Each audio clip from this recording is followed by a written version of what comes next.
তাই বলে তুমি এরকম করে আমায় মারবে মা, এরকম করে তুমি আমায় বদনাম দেবে। অনেক মায়ের কাছে তো অনেক সন্তানরাই অন্যায় করে, তোমার মতো তো কেউ করে না।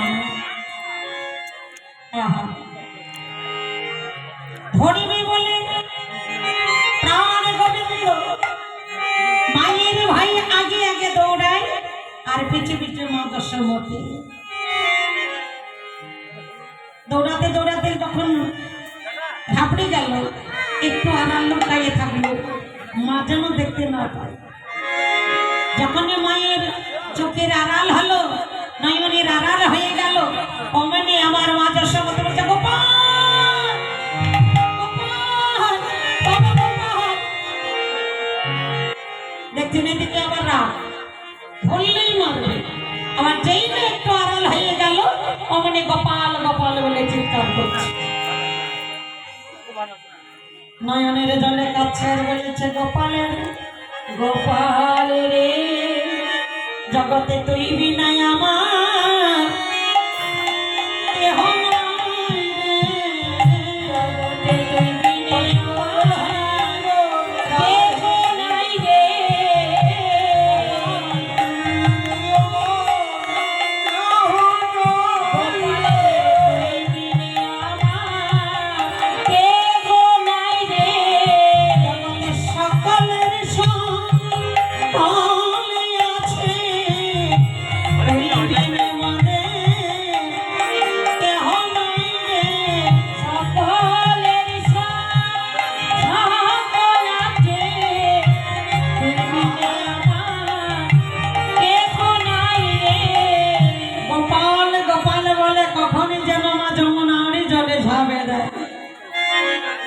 এইবারে মা গোপালকে উদ্দেশ্য করে বললেন, গোপাল তুই দেখা দে গোপাল, এবার একবার দেখা দে, এইবারে যদি তুই আমাকে দেখা দিস আর মারবো না গোপাল, আর কোনোদিন এইভাবে তোকে চোর বলে আর কোনোদিন বলতাম দেবো না। এই কথা শুনে যখন মা গোপাল মনে মনে ভাবছে, এবার মায়ের বোঝে রাগ একবার থেমেছে।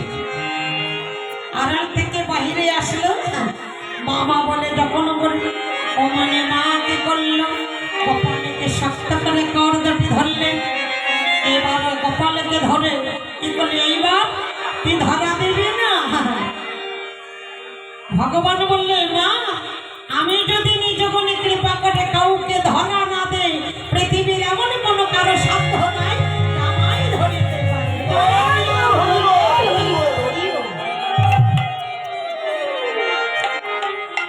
এদিকে মাও মনে মনে ভাবছে, তুই ধরা দিবি না, যাবি কোথায়? হ্যাঁ, এইবার ধরা পেয়েছি, এবার যাবি কোথায়? ওই ছান্দন দড়ি দিয়ে যাদের যাদের দুষ্টু গাভী আছে, যখন দুধ হয় মা হয়তো লাথি দেয়, দুধের লিটা ফেলে দেয়, তখন কি করে ছান্দন দড়ি দিয়ে বাঁধে। ওই গাভীর ছান্দন দড়ি দিয়ে শক্ত করে গোপালকে বলছে, গোপাল বলছে, বেদনা মা আমার কষ্ট হচ্ছে, আমার বেদনা, আমার কষ্ট হচ্ছে। যত দড়ি আনে যতই বাঁধে, দুই আঙ্গুল ফাঁক থেকে যায়। যত দড়ি আনে যতই বাঁধে, দুই আঙ্গুল ফাঁক থাকে। মা নন্দরানী বলে মনে মনে, ব্যাপার কি?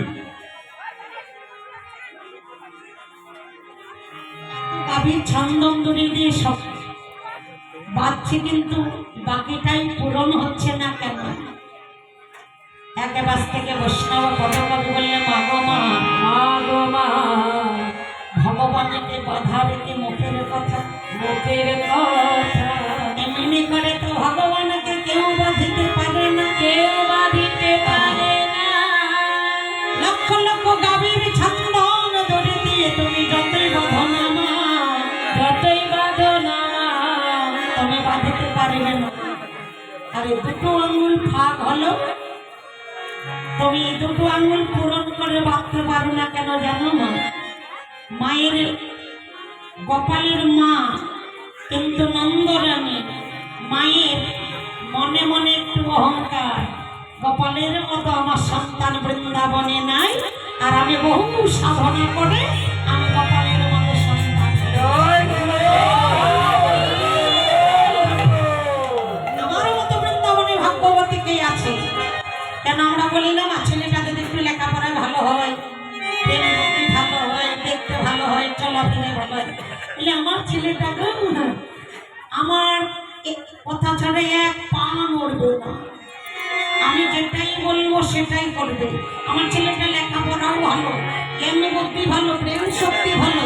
ও নিজের ছেলে যে কত সুনাম করবে নিজেও আর খোঁজে পাবে। তো মাও এরকম করে, নিজেকে নিজে অহংকারিত মনে করে আমার মতো বৃন্দাবনে সতী রমণী বৃন্দাবনে আর কে। ভগবান বলল, মা তুমি হয়তো ভুলে গেছো, আমি তোমার সঙ্গে তোমার কাছে বাৎসল্য প্রেমী লীলা করছি। যদুনাদি দাসে কয়, শোনো যশোমতী, শোনো যশোমতী, মায়া রূপে তোমার ঘরে তোমার ঘরে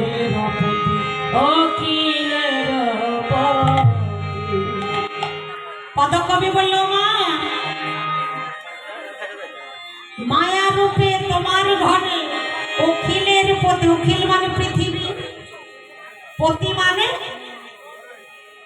মানে মালিক।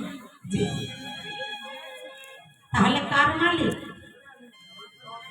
আমার মালিক, আপনার মালিক, ওনার মালিক, ওর মালিক, তার মালিক, সবার মালিক তুমি। তোমার তোমার ঘরে শুধু মায়ার লীলা করছে, তুমি তাকে জিততে পারছো। তুমি যাকে তুমি ভাবতে চাইছো না, তুমি ভাবতে পারবে না। কেন? তোমার দুটো জিনিসের অভাব আছে।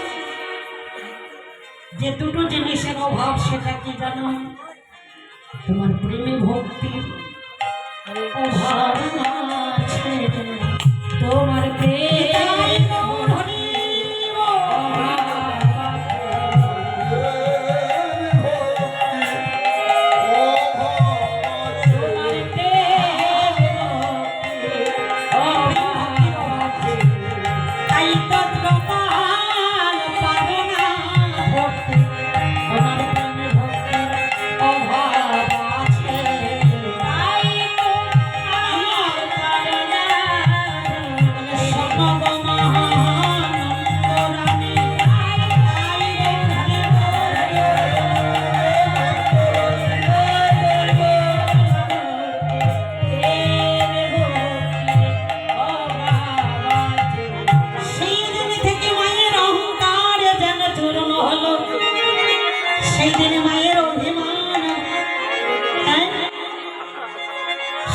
হলো। আর তখনই আমার মা নন্দরানী বললে, মা গো মা, আমি এতদিনে অভিমানে মত্ত ছিলাম, আমার সব আছে, ধন ঐশ্বর্য পুত্র পরিজন বিষয় বাসনা সব আছে, কিন্তু আমার প্রেমে ভক্তির অভাব আছে।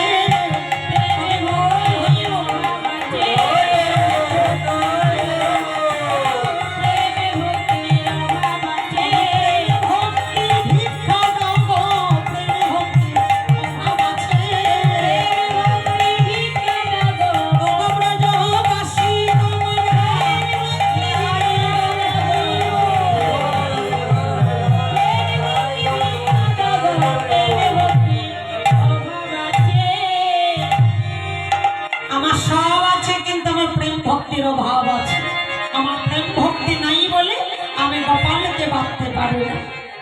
হরি বল, হরি বল। তাই মা এমনি করে আমার গোপাল যখন বাদিতে মায়ের অহংকার জন্ম হলো, এবার গোপালকে জড়াই ধরে ছেলে ছেলে মনে করছে, গোপাল আর আমি কোনোদিন তোকে চোর বলবো না, কোনোদিন আমি আমার তোকে আর অপবাদ দিব না। আই বাবা তুই আমার বলে আই। এমনি করে মানন্দরানী গোপালকে কোলে বসাই এবার নিজ হাতে ক্ষীর সরে ছানা সেবা দিচ্ছে, আর বলছে, খানে আমার প্রাণের গোপাল।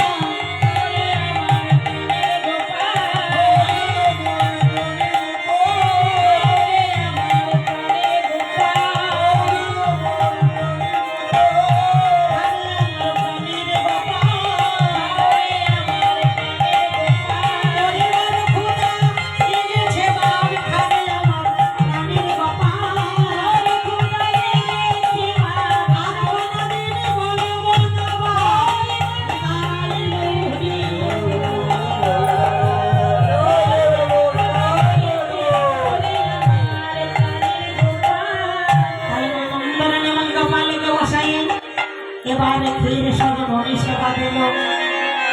এবার মা নন্দরানীর সঙ্গে সঙ্গে আমার ভক্তিমতী মায়েরও সবাই সেবা দিল। যাই হোক